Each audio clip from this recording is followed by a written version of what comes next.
And now, you're tuned into RBLR, the home of Tampa Bay's Reveler Sports.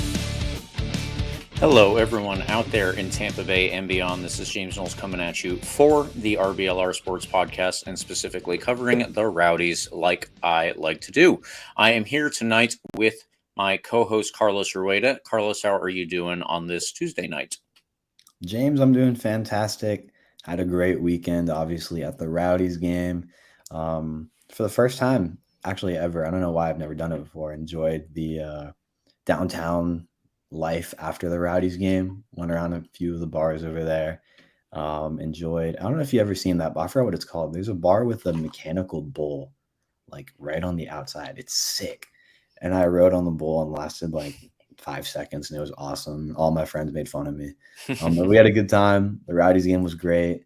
It's a nice Tuesday evening here in sunny Tampa, Florida. And yeah, we're having a good day, James. There's a lot to talk about here. Lots to talk about, obviously, regarding the Rowdies.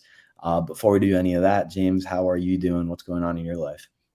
Yeah, I am, living the dream. I am, like I said before, living with my wife now. So I get to go to the gym that's in the complex pool area across the street. And I just got into my first fight with an old lady tonight. So that was really fun and everything. But on an actually fun note, on something that I actually enjoyed and not just sarcastically, the Rowdies had a game this Saturday, as you just said. And yeah, they won. They won with a 3-2 score line over New Mexico United. So we're back in the wins column. And obviously that is very good for you, me, and everyone listening to this podcast.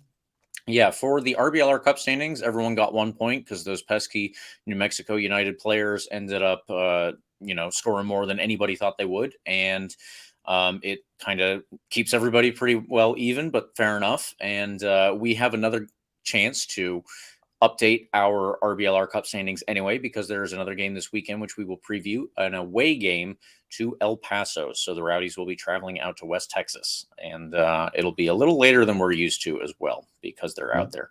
Please like and subscribe to us on YouTube, and we are as well on every other major podcast platform, and you can follow us on all the social media outlets there too.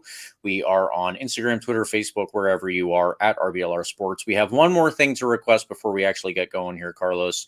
We need you to help us online. Creative Loafing is doing their annual Best of the Bay series, and we request that anyone listening, please help us out a little bit. There will be a link in the description. Go there to the entertainment section and best podcast and write in RBLR Sports. That will nominate us. And then the voting ends on June 30th. So if you could please do that ASAP, we would appreciate it. And we honestly, I think, Carlos, I can speak for both of us saying we appreciate any votes we can get. We're still a very young podcast in terms of, people who have been doing it. So yeah, we're happy to get whatever we can. But now that that's out of the way, Carlos, if you could, get us going on where we usually are every week. Let's talk about the Rowdies and where we were this past weekend. With pleasure, James. On Saturday night, your Tampa Bay Rowdies played in front of a good-looking crowd. I think just north of 6,000 people. I'm going to fact check myself later. And lined up with Sparrow in goal, Wyke playing at that kind of right back position with Antley suspended. Dynamically slotted in there. Kleeman, Lasso, and Guillen made up the rest of that back line. Ekra and Jordan Doherty made up the midfield two in front of them. And then Sebastian Dalgaard, Dennis, Spaulding made up that midfield in front of those guys, with Cal Jennings up top, starting in place of JJ Williams, who was also suspended from all that baloney refereeing we talked about on that last episode. 6,244 people in the crowd. Thank you, Eureka, for fact checking me on that. The Rowdies scored a nice goal in the 18th minute, but gave one up right before halftime. A little bit of a problem throughout the season, a few games where we've seen a late goal in the first half. I wouldn't say a problem, but something we've seen before with this season. The Rowdies did score another two before New Mexico United got one more of their own. A really nice goal on their part, actually, in the 78th minute to make it 3-2. It finished that way. Notably, Jake LaCava made his first appearance for us this season. If you missed that news, Jake LaCava came back on loan from Inter Miami. And Sebastian Dalgaard made his 100th appearance for the Tampa Bay Rowdies. Lots of things to talk about here. Lots of, I guess, mini headlines we could say, with LaCava coming back, with Dalgaard making his 100th appearance, with Wyke slotting in at right back, Cal Jennings starting in place of JJ Williams. Lots going on with this lineup. Lots of stuff had to be moved around, I guess, because of those suspensions from last week. And James, I would say I'm pretty happy with everything that went on. Obviously, we got the win. And despite kind of the weird circumstances with those suspensions, we played well. Wyke slotted in well. I think Cal Jennings did a decent job. So let's jump into this. There's a lot to break down here. First half ended 1-1. What happened in the first half? How did we come out looking? And I guess maybe did we get lazy? Why was there another stoppage time goal late in the first half? Again, as we've seen in a couple of past games. Yeah, I will tell you how I feel about that when I get to it. And then, Carlos, I want you to also say if I'm kind of off base there, because I don't know if it fits a pattern necessarily, this one, but there is a possibility. So we'll get there. But let's just start off, obviously with the rest of the first half before we get to the very end of it, which is when they scored. Yeah. So as you said, Wyke stepped in for Connor Antley, and he effectively played that role that is the right back, but not a right back because they step into the midfield. I kind of think that it was even more easy for Lawrence Wyke. Not that he did it better necessarily. I don't mean to put it that way, but Lawrence Wyke, when he played with us in the past, and I think for the 2 games now prior to this one, he actually played in the midfield. So the fact that he was able to step from right back into the midfield to right back to the midfield, it was kind of easy for him. And he was, none too upset about the chance to do so, it seemed. Anyway, yeah, he and the right winger there, and that was Sebastian Dalgaard in this case because of the injury to Dayon Harris previously. They were able to do pretty much the same thing that Dayon Harris and Connor Antley were before them, and kind of switch off positioning. And on the on the left side, Ryan Spaulding would obviously step back into the left back spot as needed and make it a back 5. But yeah, it was kind of just the same stuff that we've been seeing recently, and it was very much plug and play. Cal Jennings is not the same type of striker as JJ Williams. So in that sense, it was a little different because they just kind of play differently. But that really wasn't a big difference overall, just because you still need him to do similar things, even if they are, players who would receive the ball in different ways, who would do different things with it, whatever. They still weren't, going to be tasked with doing all that stuff like a completely new way. So it was mostly the same, and the Rowdies really, stepped up their pressing. I thought maybe not stepped it up from prior games, but continued to press, I should say. Yeah. And that is actually how they won their first goal. It was a lovely little play in the midfield when it broke down for New Mexico, and then we took over from there. It was really nice to see how fluid it was to turn from our defensive positions into the attack. And I believe the assist came from Charlie Dennis, who played it over to Ryan Spaulding, wide open and streaking into space. So yeah, he was able to finish and finally get his first goal for the Rowdies. Yep. He's been in the assist column, I think maybe not every single game, most of the games that he's been here, more games than not. And he got his first one. So that was really good to see. I think that he kind of felt that even more than we did, but it was really cool out there. We continued that for the rest of the half. I think that New Mexico did have a couple of chances, not necessarily, gigantic chances. Connor Sparrow did show that he was needed in this game. He did give up 2 goals, but I think it could have been worse without him in net. Regardless, I think in the first half, it was more so the Rowdies controlling things. And then, unfortunately, if we go all the way to the end of the first half, skip over a couple of things, of course, in doing so. But to get to that goal that the Rowdies gave up, I don't know if this was just a lapse in concentration because we were so close to the end of the half. And so that's kind of where I'm leaning, because we're literally in stoppage time. So just to peel behind the curtains there, my wife and I were sitting in, up close to what is the reporter section of the stadium, I guess. It's just a couple of extra benches, but Yeah. she wanted to get a snack in between. And I was like, okay, well, nothing's going to happen with this much time left. We walked down, we passed the supporter section to go out to the area where, they have the big tent that sells all the merchandise, and they have the extra stands and everything for food. So while we're out there, we didn't even hear anything from the crowd. And then, so he calls for halftime, and I'm like, okay, so we didn't miss anything. And he says, Rowdies won, New Mexico won. And we both looked at each other like, what the hell just happened? So maybe even the players were doing something a little like that. Obviously, they weren't going to get a hot dog or something along those lines. But, maybe it was just kind of the point where they figured, okay, this half's a little bit over. And but New Mexico still created that with, some good play that they had. I think that their pressing was also important over the course of this half, and they kind of at points made Spaulding stay home a lot more than he wanted to, although not enough for their liking, obviously, because he got another goal later on.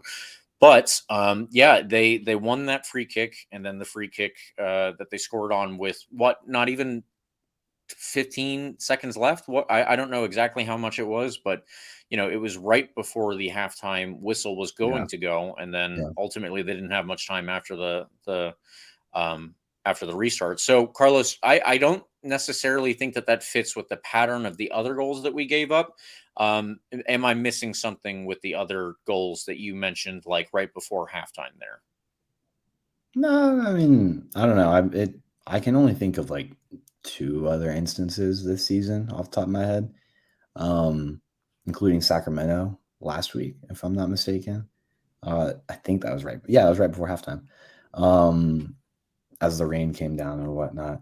I don't know. I know I think we discussed this briefly off air last week. We mentioned it. We had a discussion about whether this was like a trend. I'm hesitant to say it's anything like that. I don't know. Yeah, and that's why especially with the way that this one went, I just don't know that it fits with the other ones. Especially this goal, like you said, it's a free kick. It seemed like it was just kind of like a fluke. Like the guys had kind of maybe checked out a bit. Because if you go back and watch that goal, again, I have it pulled up here, so I'm rewatching it as we speak. It's a few. We have there's 3 New Mexico guys that get by our back line. I can't make out who it is, and I can't make out who our guys are that we're supposed to be marking them. It's just like the whole back line kind of fell asleep for a second. And there was literally 2 other guys that were onside. They weren't offside or anything, that could have gotten on the end of that. So really tough for Sparrow. There's multiple guys that could put the ball away. He has no chance there, and it's not really his fault. He had a great game, by the way, like you touched on. He had a pretty good game. Also, I think he's nominated for Save of the Week, if I'm not mistaken, right? I think I saw that on the Twitter earlier today. I don't know. But yeah, it just seemed like the back line kind of fell asleep for a half second. And obviously it's going to lead to a goal in a free kick situation like that. So yeah, I don't think there's much more to it. I think it's just kind of a fluke. And I'm sure Neil Collins chewed into all of those guys at halftime. So I'm sure, well, I'm not sure, but I am hopeful that it's a mistake that doesn't really happen again. Because I'm sure Neil Collins is giving them, did give them, and I'm sure they're looking back at the film and he's continually giving them some crap for that, I guess we could say. Other than that, though, James, I feel like we had a pretty good first half. I felt like a 1-0 scoreline going into halftime would have been pretty justified. New Mexico was playing all right, but not really too much going on in the first half. I felt like they had a bit more going in the second half. What else? Going back to that first goal, like you said, the press came in handy. Dalgaard caused the turnover, passed it to Dennis, and Dennis found Spaulding wide open on the left. Something that won't show up on the score sheet or the stat sheet or anything. Cal Jennings finished the game with 0 goals and 0 assists, and had a 6.4 player rating according to FOTMob.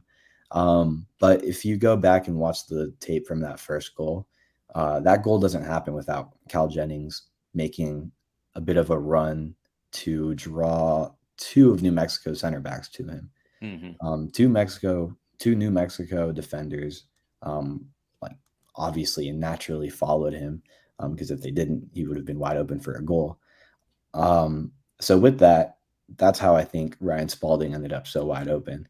And he had so much space to finish that goal. And it was a really nice goal at the end of the day. But again, that goal doesn't happen without Cal Jennings making the effort to make that run.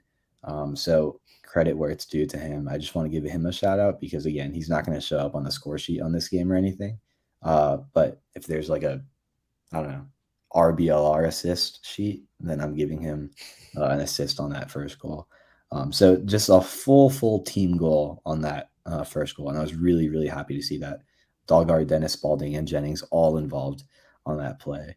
I think it was like a 5-second play that from the turnover to the goal. So really, really happy with that. And I think more than anything, I'm really impressed that even with JJ Williams suspended, that Cal Jennings felt comfortable enough to come in and put in a decent shift for the Rowdies. So, happy with that first half, James. Again, only kind of downside of that half was that silly free kick goal before halftime, literally on the 46th minute, like literally right before the halftime whistle. So, I mean, it is what it is there. Am I missing anything else from the first half? Any notable scoring opportunities or moments? I don't think, if I'm not mistaken, most of the, especially big Connor Sparrow, too many Connors, I guess, and too many Connors to count. But the Connor Sparrow saves, I think, happened in the second half. So I think that those were mostly, I think that covered most of the big things in the first half. Yeah, I don't have much else to say in the first half. Again, I just felt like for New Mexico is not, a top team or anything right now. In fact, they're kind of struggling. They're ninth place in the West right now. But I mentioned this last week. They have a pretty good looking attack. I mean, they have multiple guys that can cause you trouble. Guys that have caused people trouble in the past. I think of Santi Moore off the top of my head. Really, really fantastic midfielder that caused all the Western Conference teams problems when he was in Phoenix. And I felt like we just kind of shut them down for the most part. Again, yeah, I'm just happy with that first half. So not much else to say. We should have been up 1-0 going into halftime. But fluke goal. It is what it is. Let's move on to the second half, James. What's going on there? 3-2 final. We scored 2 goals. They scored 1 goal in the 77th minute to make it 3-2 and make it a much more nervy affair than it should have been in those last 15 minutes or so. A really pretty goal, though, from Sacramento. Like I went back and watched it. It was really nice in hindsight. And it's much nicer just to watch the goal when you already won. But in the moment, very tense, very nervy affair. It seemed like they just weren't going away. Let's break it down, whatever. Second half, what happened, James? Did we play well? Was 3-2 a good result?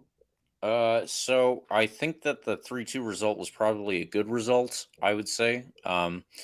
I should say a fair result. Right. It wasn't what you or I would have wanted for the tension that you already mentioned, but the result was reflective of what we saw out there for sure. So Sure.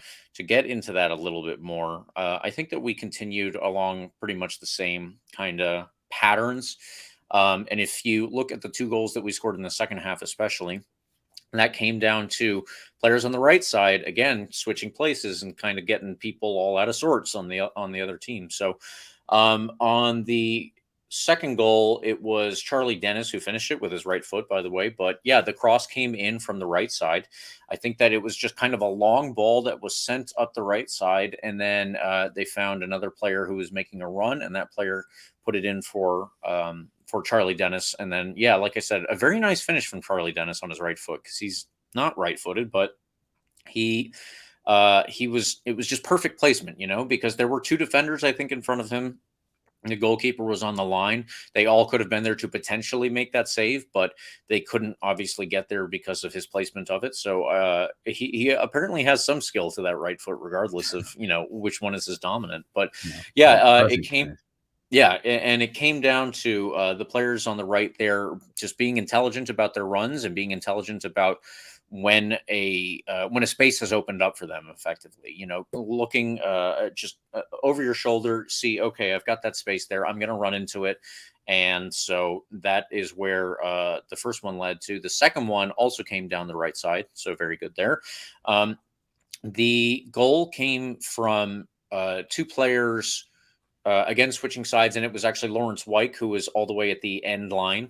He received the ball there, and rather than hitting it one time into the box, a player was sliding in to try and block the cross. So what did he do? He stood on it, and he let the player slide right past him like it was a cartoon or something. But yeah, Lawrence White then stepped into the space that that player had vacated because he went sliding away. And he pulled it back to Ryan Spaulding, who was there to knock in his second goal of the game and his second goal of the season for the Rowdies. And yeah, that's kind of, those were obviously the best chances, I think, but everything that we did that was really good this past weekend came down the right side. Ryan Spaulding is often the one who's creating, but I guess we kind of switched things up just a little bit. Maybe they found more of a weakness there, or maybe it came down to the fact that New Mexico, as I had mentioned, was already kind of pressing our left side, especially, so that Ryan Spaulding had to stay home a little bit more. Again, of course, without taking into consideration the two goals that he scored. But yeah, New Mexico didn't really give up. They won the ball in a couple of different positions where they had a chance out of it. And Connor Sparrow, before and after the goal that we gave up in the second half, he made some very big saves. And they were very close ones too. I mean, Carlos, you were probably closer to the goal, if I'm not mistaken. So I don't know what your angle was exactly, but it looked like it was really close up until it wasn't from where I was sitting. Yeah, no. Behind the goal, I'm standing back there, like in that last row of the standing section, and I can think it's the save of the week nominee. It was a header. I'm trying to remember when it was. But yeah, it was at least two looks from New Mexico that definitely maybe could have, should have maybe ended up in the goal.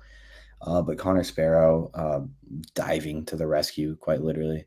There was a header going to the upper corner, and he just had the save of the week, I think, for sure. Yeah, he stood on his head, kept us in the game, kept us in the lead, sorry. And obviously without his performance, we could have, I think, quite easily lost. I mean, at the end, New Mexico was really ramping up the pressure. New Mexico at the end of the game actually outshot us. By the end of the game, they had, let me check. I know that they had 11 shots to our 9 shots, and 5 shots on target to our 4 shots on target. Which is something that isn't very common for us as a team, especially at home this year. We've seemed to outshoot most of our opponents, even if we're not playing particularly well. We keep the other team to minimum offensive opportunities.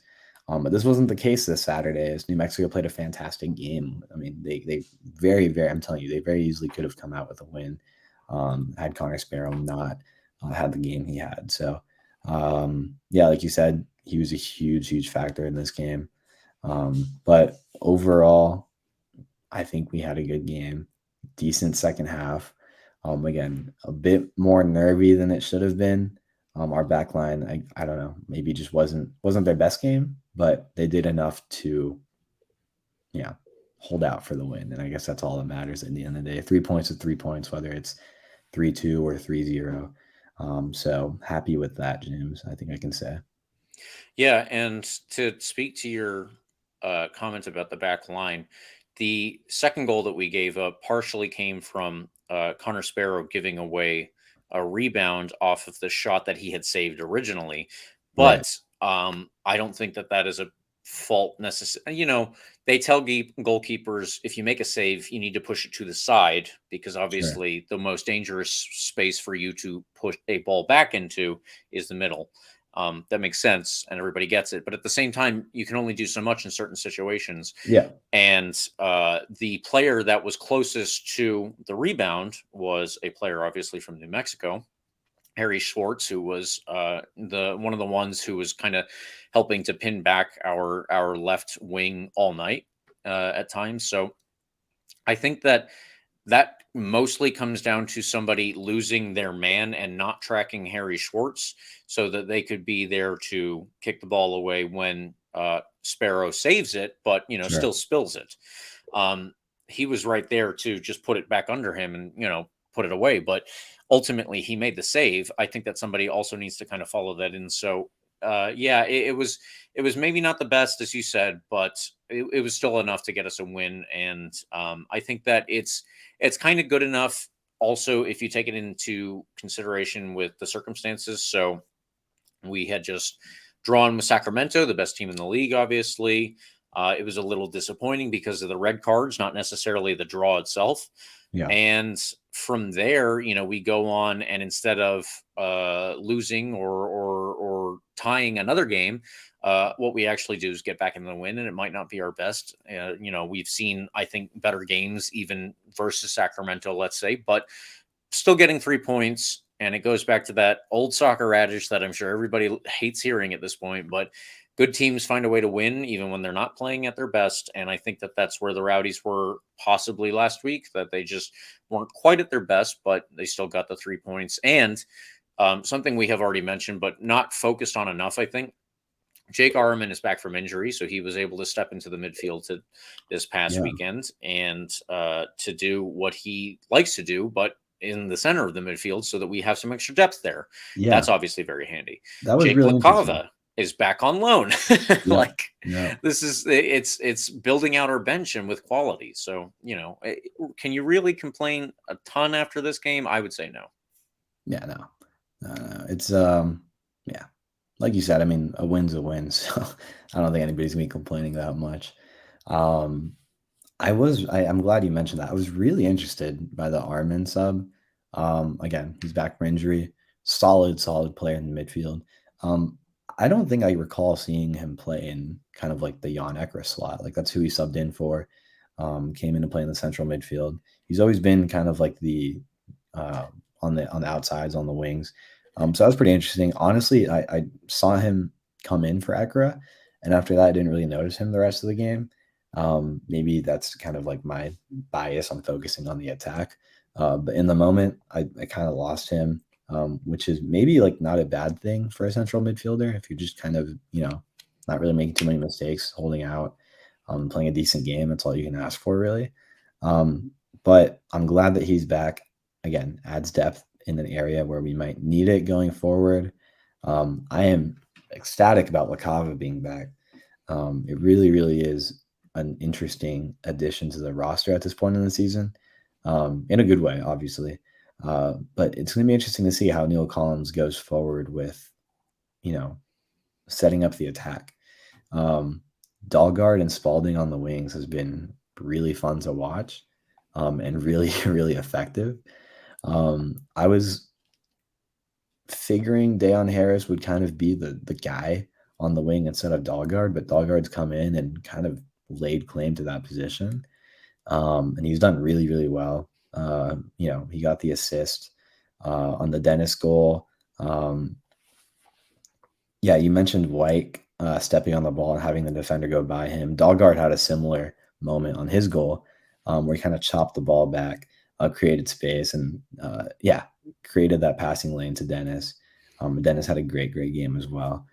So shout out to him. But it's going to be really interesting to see going forward what these guys coming back from injury do, what LaCava's role will be. Because, again, LaCava is a quality player.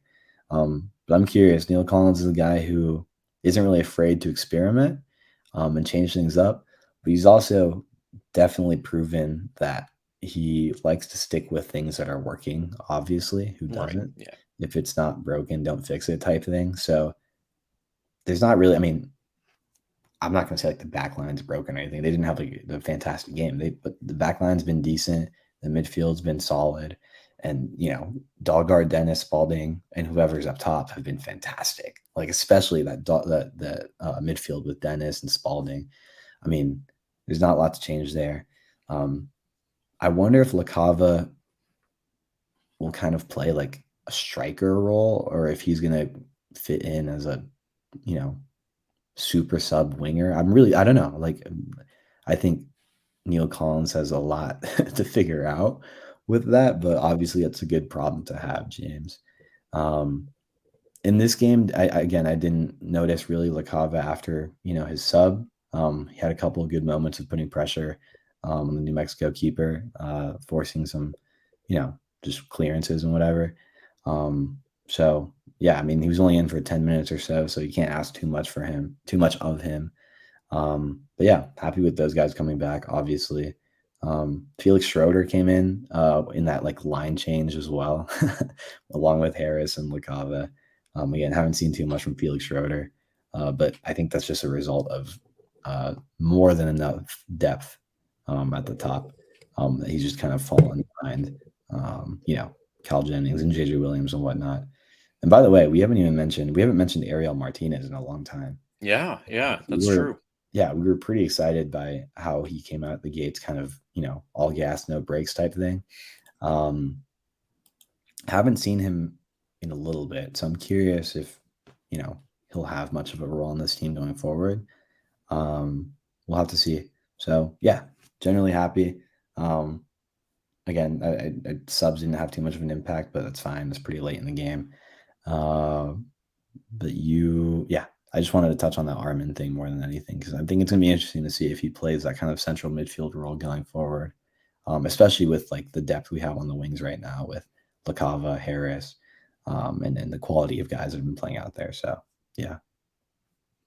Yeah, I think actually that's something to take into consideration, because I do remember Jake Armin stepping into the middle of the midfield as opposed to out on the wing, but it's mostly obviously as a depth piece there. I think that he would probably sooner start on the wing, but right now you talk about sticking with what works. What works is Aaron Gain and Ryan Spaulding. Ryan Spaulding is, if he were with the Rowdies from the beginning of the season, he would currently be in the conversation for an MVP candidate. Like I feel pretty convinced of that, but we have to see where things play out, obviously. Yeah, So yeah. and that'll continue to go along that line, and we will see where it ultimately leads. But I would like to say that those two probably have a lock on things at the moment. So we'll leave it there on the left, I guess, and hope that him and Jake LaCava, both of them, force their way into the lineup. But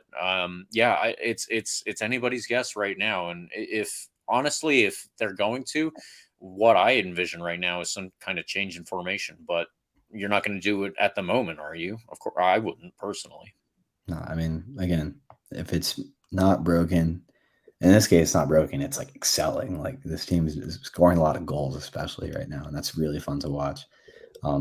Yeah, lots of goals coming. Again, we're talking about only winning by one, but we're kind of skipping over the fact we scored 3 goals. That's a pretty good amount in any soccer game. Yeah.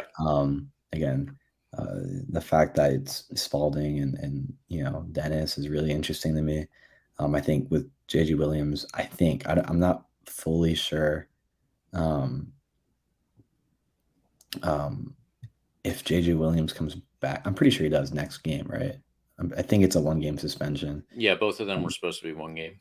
Yeah, so I think with JJ Williams back, I mean, it's going to be really fun to watch because these guys are fully informed. Dalgaard, Dennis, Spaulding, and JJ Williams, I'm sure, is itching to come back. So I think we're in store for some fun offensive plays going forward. And I think, I'm getting ahead of myself, but this upcoming game against El Paso in Texas is going to be really interesting because they are pretty good right now, to say the least. So should be a good test to see if, we'll be able to keep up that standard on the road against a really good team. So we'll talk about that later on, but getting ahead of myself. All right, before we get on to El Paso, we do have one more question here. Carlos, who was your man of the match for this one?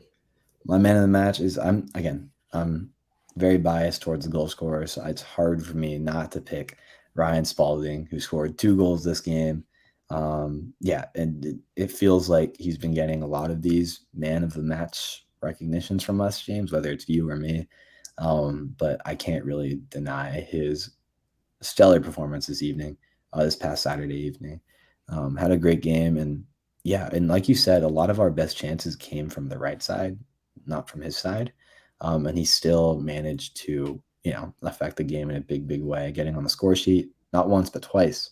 And it's coming from a guy who has really been an assist machine. So to see that kind of finishing quality in him is really, really cool and makes me really excited about his potential for the rest of the season. Because, again, you mentioned it earlier. If he was with us from the beginning of the year, he could have been in that MVP conversation already. This guy's been involved in, 6 of our goals in the past 8 matches. He is playing out of his mind. Yeah. So if he keeps that up for the rest of the year, again, it's kind of a high standard to keep, but who knows if he can do it. Maybe he still ends up in that conversation by the end of the season. So shout out Ryan Spaulding, another fantastic game from him. I think we were joking about this in our chat, James, that we should just start calling it the RBLR Spaulding, award for whatever man of the match is going forward. Yeah, I wouldn't necessarily go that far, but he's staking a claim to it for sure. So along those lines, my man of the match was not somebody who got 2 goals, because that was only Ryan Spaulding, but it is our 100 appearance man, Sebastian Dalgaard. He got an assist on his 100th appearance in the league, I guess, for the Rowdies, because it's probably more than that overall. But he also contributed on the first goal. I know that he was involved in the play. He did not get the assist. He might have had the hockey assist, if I'm not mistaken, on that one. But either way, the other thing about, it's his 100th appearance, and I'm kind of commemorating that. Fair enough. But at the same time, I think that Sebastian Dalgaard has been another player who has kind of stepped seamlessly into a role that he wasn't in before, because he played as kind of a wingback or winger in a 4-3-3 previously, like when the Rowdies did try that. But we're not really playing that way right now. We're playing a 4-2-3-1 where the actual wingers, Spaulding and Harris or Dalgaard on the right side, are asked to do quite a lot of different things. And when Harris went down because he was injured, Sebastian Dalgaard stepped in, and he has proven pretty much just as capable. So yeah, now that Harris is back from his injury, because he did come back on late in this game against New Mexico, we're going to see who starts. But I think that Sebastian Dalgaard did a fantastic job. Yeah, I don't think you can't start him against New Mexico. He had a fantastic game. Yeah, he was really fun to watch. I said last season he was kind of like my revelation of the season last year. He had a really good season last year, if you recall. And in his, appearances this year, he's keeping that up, and he's just a really fun player to watch, like sneakily fun, right? He's not really one of the guys you expect to be like that fun to watch, but he can dribble well, passes the ball fantastic, and when he needs to, and we've seen it, we saw it last season especially, he ended up, I think, with a couple of goal, at least one like goal of the week type goal. Yeah. He can rip it from distance if he has to, or if he has the opportunity to. So yeah, I'm really excited about him, and there's no way you don't start him in the upcoming games if he keeps this up. So yeah, well-deserved man of the match, I think, on your part for Sebastian Dalgaard. All right. And with that, we will move on. Now, just to say, liking and subscribing is free. And of course, we do appreciate when you do that. But if you think you might want some new clothes this year, you can help this podcast just a little bit more by going over to shop.rblrsports.com and checking out everything we've got there. I just recently got a hat myself. And, I should have got it before I started recording, honestly, but it's over there behind my shoulder. Either way, you can have a hat or anything along those same lines. If you go and check it out, I'm sure that you will find something you like, and you can take 10% off by using the promo code COYR. So please do that. And yeah, I assume there will be a link in the description for this one as well. Please do both of those things then that we have a link in the description for. Carlos, now, I will ask that you get us started on the El Paso preview, and we'll finish it out and get everybody going. This Saturday at 9:30 p.m. Eastern Standard Time, your Tampa Bay Rowdies will travel out to Texas to play El Paso Locomotive. In 13 games, this team has earned 26 points, and they're currently in second place in the Western Conference. Again, the Rowdies are currently in third place in the Eastern Conference with 24 points from 14 games played. They have a really, really good looking record recently, with 4 wins and 1 away draw in the past 5 games. Notably, that away draw was to San Antonio, who is well regarded as one of the best teams in the league as well. So pretty impressive away draw from them. They have almost always played in the 4-2-3-1 in recent times with Benny Diaz in net. He's on loan from Tijuana, actually. Miles Leones or Mark Navarro at right back, Eric McHugh, and Bence Bence in that center back, and Eder Borelli at left back. Liam Rose and Eric Calvillo will play deeper in the midfield with Dennis. Oh my gosh, these names are brutal. Dennis Kostshin and Ricardo Zacharias and Josue Gomez attacking. And Luis Olignac up top. Luis Olignac is leading the way with 7 goals and 1 assist. Kostshin, Zacharias, and Peter Petrovic also have 3 goals each. 3 guys have 2 assists, including these guys are Borelli, Calvillo, and Zacharias. Their wingers are very important with the most chances and big chances created for those guys. Having Antley and JJ back is going to be a huge factor for us, especially with these guys on the wing that El Paso has. We'll have to shut them down. There's a lot to talk about on El Paso's part. I think this is a team that, I'm not very knowledgeable about the Western Conference, but it's a team that I wasn't really hearing kind of in the conversations of kind of being, top teams in the West. I was really just hearing Sacramento, San Antonio, San Diego. Occasionally you hear about them. But El Paso kind of sneaking into second place in I guess in my head out of nowhere. But again, I haven't been paying too much attention to the Western Conference. Again, 26 points from 13 games. They haven't lost in their past, 8 games. Their last loss was against Union Omaha, interestingly, in the Open Cup. Union Omaha of the USL League One. So, again, this is a team that knows how to play ball. They're really good. If you want to look at a Eastern Conference opponent that they've played to kind of put things into perspective, if you're like me and you haven't followed much of the Western Conference, they beat Louisville 3-0 on the road back in March, which is obviously insane. They beat Pittsburgh 2-0 at home. Again, Pittsburgh, very solid team right now, actually in first place in the Eastern Conference. So they're not scared of playing top teams. They've won against top teams at home and away. It's going to be tough, James. What do we have to do to get things right?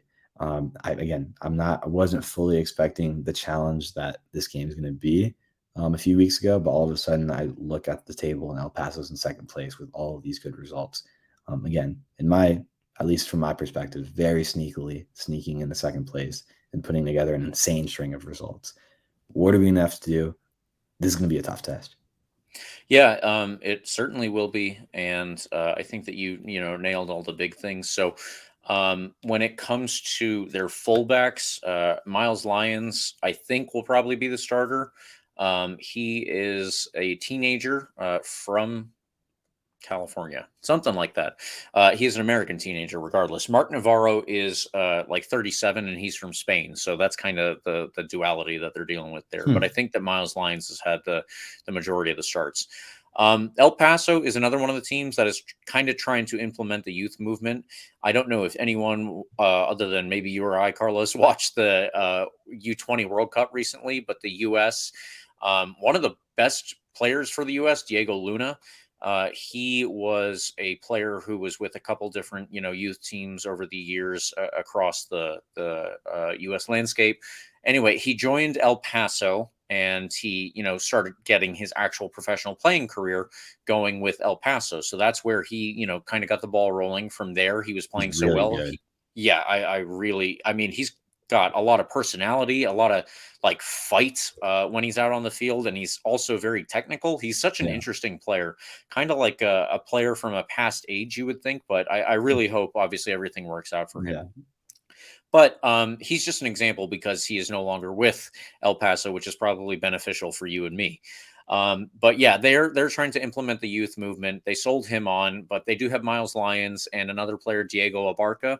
I don't know how much playing time he'll end up getting, but we'll see.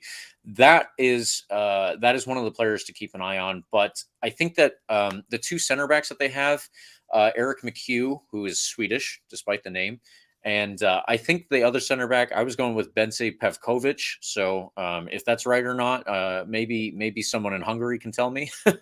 But yeah, he's. I don't think either of them has a ton of height. I think Eric McHugh is like 6'1", 6'2", but Pavkovic is previously a midfielder that has been playing as a center back. So he doesn't have the same kind of height that we're used to, having to deal with as a center back. I think that that's kind of going to help with JJ Williams being up top, because as we know and as we've said, he's a huge body. He can, kind of barrel through somebody. That's how he got sent off, apparently. But we won't go and rehash that. If you want to listen to our rants, I'm sure that you can do so at your own pleasure. But yeah, that's where I think that JJ Williams will be able to come into play on this one.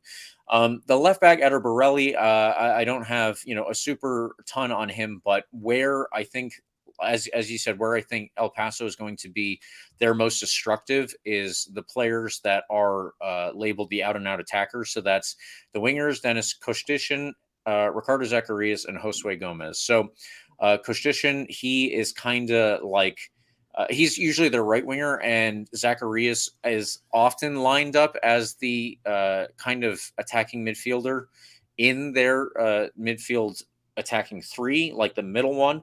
But Zacharias is not, I don't think, he doesn't play the way Charlie Dennis plays. So I don't think that's a very good comparison. I think that he likes to get into the channels a lot more. And I think that he kind of likes to switch off with both Kostishin and Josue Gomez. So I think that we're going to see them kind of doing what Spaulding and Guillen do on the left, and what, whoever it is that lines up on our right, because that's changed a lot. I think they're going to be doing that a lot more, but up top. So it'll be those three going to different places. And then, yeah, they will kind of revolve around Luis Solignac, who is an Argentinian player that has come to USL after a couple stints, I think, with RSL in MLS, but maybe I'm wrong on that. Either way, Solignac is, he's doing very well for himself. As you said, got 7 goals on the year and an assist. He kind of does a little bit of everything. We're going to have to keep an eye out on him because he's got a touch of gold right now. He has that Midas touch. Yep. I would like to see Forrest Lasso and Freddie Kleeman kind of shut him out. I think that they have the physical capability. I just don't want them, they can't switch off, obviously. And that's true every week. But unfortunately, we have seen them switch off every now and again, including last week. So that's kind of where we are. Kostishin and Zacharias also, like you said, have 3 goals, and Zacharias has 2 assists. So these are players that are just heavily involved in everything that they do.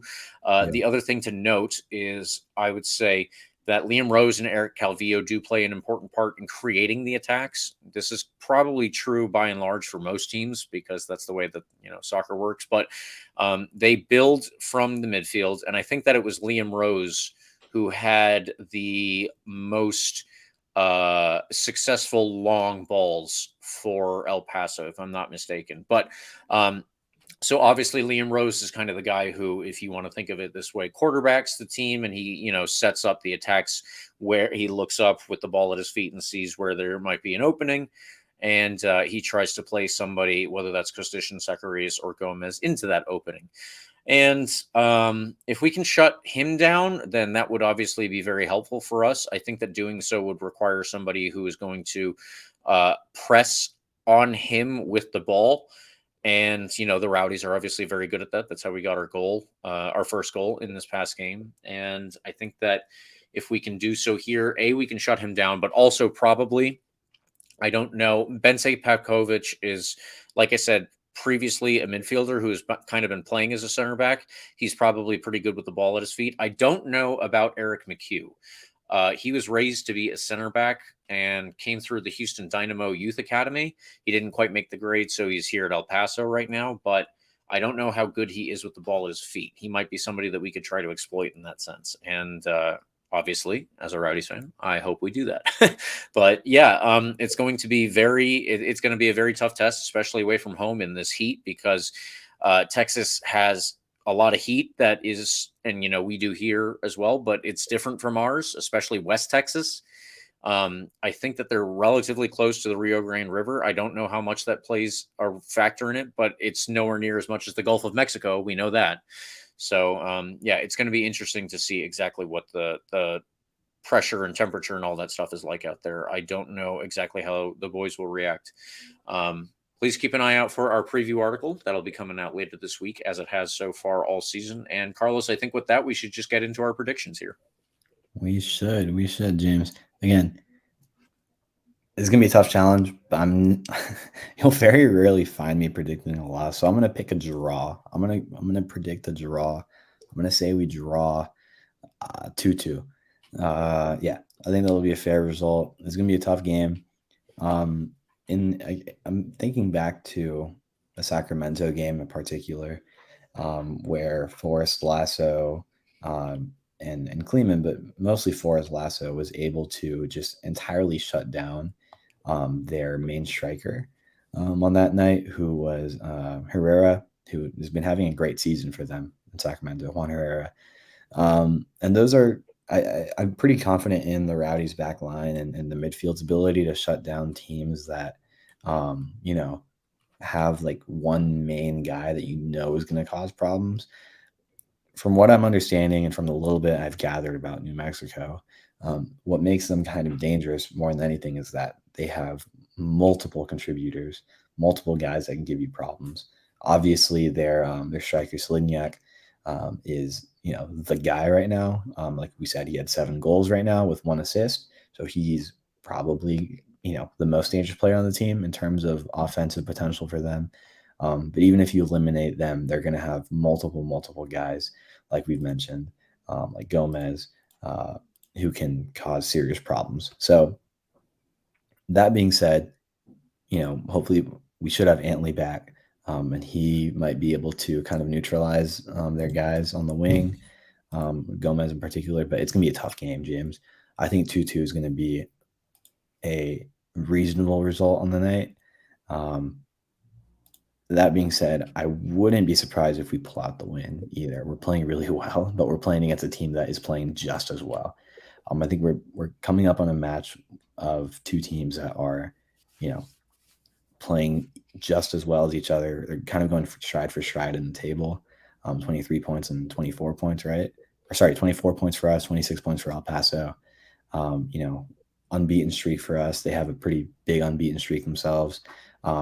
Something's got to give, you think, but this is soccer, so there can be draws. So I think we'll see a draw. 2-2 seems reasonable. I do like the idea of a draw, because I think that would be a perfectly good result under all of the circumstances, being away from home. But because you have taken the draw and Eureka has taken the draw, and Mitch, our guest, has gone with his predictable one, I'm going to go here out on a limb and just kind of take me based on where my brain is leading me after all that. I'm going to say, I think, unfortunately, this is probably our first loss in a little while. I'm going to say 2-1 to El Paso. 2-1, I think, is a very non-committal loss. But yeah, that's what I'm going to go with for this one, unfortunately. Yeah. Now, as I said, Eureka, our producer, he has also picked a draw. He did not go 2-2 like you, Carlos. He said 1-1. So we'll see. If you guys get a draw, frankly, I hope it's 3-3 so that each of you only gets 1 point. But that'd be a fun game. 3-3. Yeah, we'll see how it turns out. As I said, our guest this week is Mitch Loster.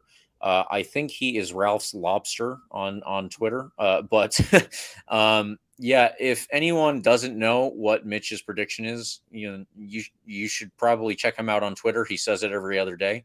It is 4-1 to the bleeping lads, and we are gonna bleep that out because I don't know. FCC comes down on podcasts, right, Carlos? That's what I've heard.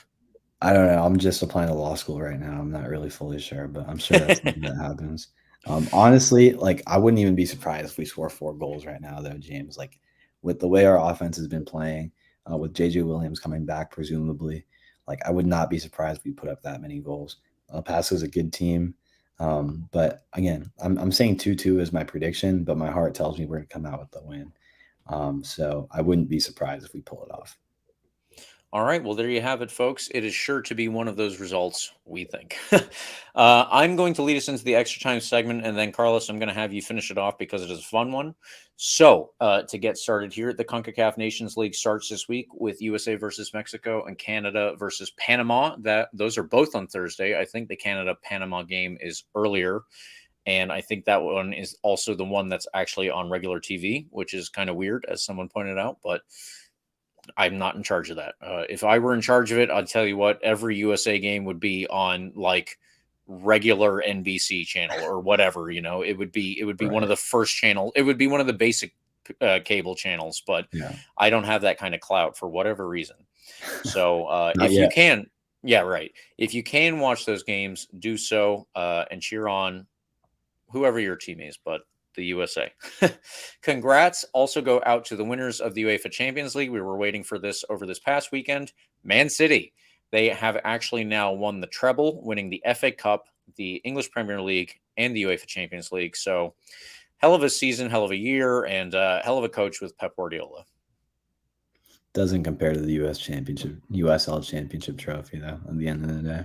That's what true. I want, James, more than anything. As we all know. Yeah. Congrats to Josh Winder. I always forget how to pronounce the last name. Winder? Do you know, James? Josh Winder. I think I usually say Winder, but I'm not sure. I should know this. Like, he's been like all around, U.S. soccer Twitter, all around, even some international headlines, because Josh Winder has recently just made the move to Benfica from Louisville. Really, really cool for all of the USL. Obviously, mostly cool for Louisville, who I can say they developed this player and sent him to Europe. Fantastic for him. Fantastic for the league overall. From what I understand, it's the record deal for the USL, the highest sale for a player from the USL to date. 7 figures. Yeah. So, and again, I think honestly, because it's the USL, it was a low ball offer and they could get away with it. This kid is worth way more than that. I mean, Josh Winder is a fantastic player. And he's going to do great things in Europe. I'm sure he's going to be a regular contributor to the senior national team very, very soon. Fantastic to see him getting this opportunity. Fantastic for the league. And fantastic for us that he's out of the league. So I'm happy with that. Yeah, congrats to him and to all the people over at Louisville for doing a good job with that. I think we're seeing a trend in the USL. Like you said, multiple teams kind of putting a bit more effort into developing the youth in their area. I think we're seeing it with kids like Tate Johnson getting more minutes and getting, regular-ish appearances with the club. We're seeing this all over the league. So this is really good for the league. It's really good for U.S. soccer as well. So I'm happy, and I'm sure everybody across the U.S. soccerverse was pretty happy about this news. Cool.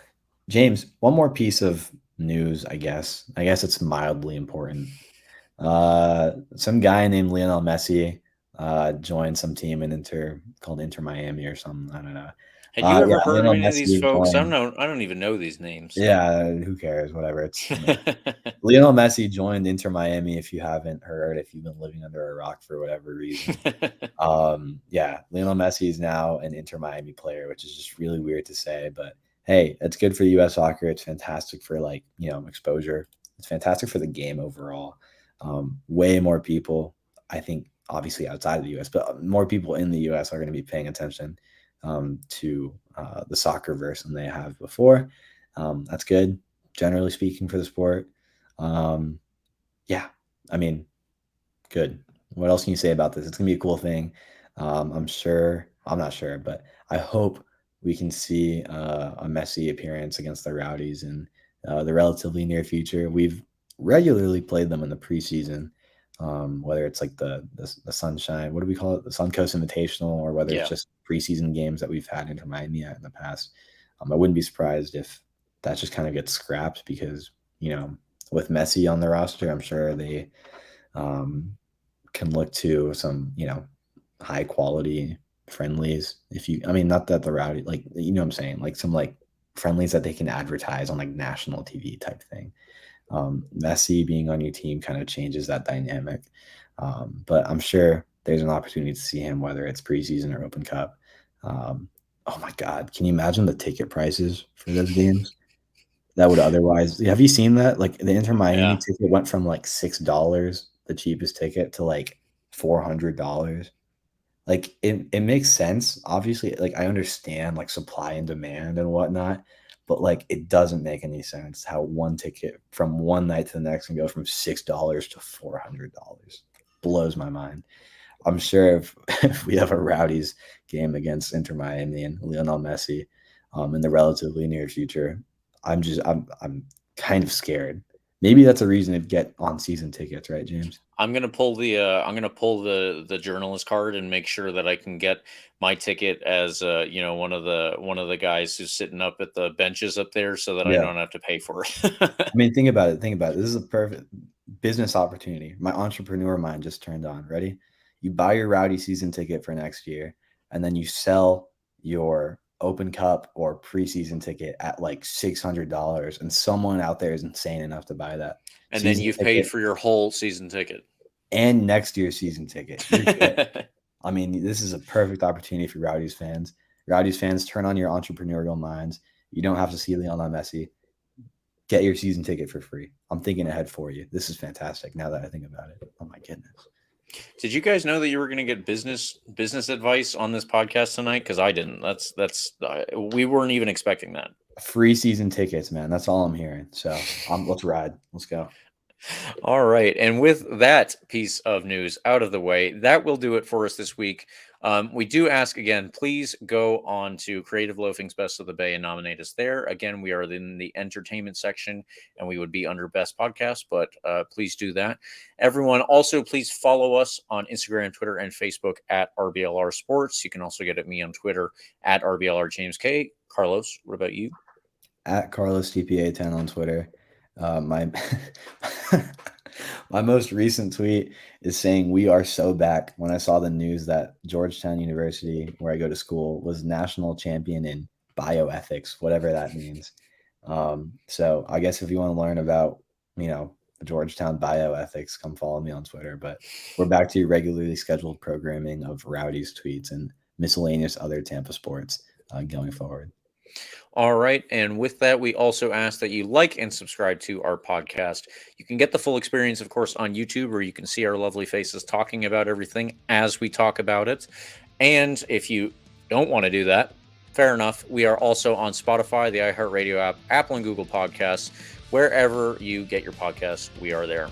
Now, for another week in the bag and Messi coming to America, come on, you Rowdies.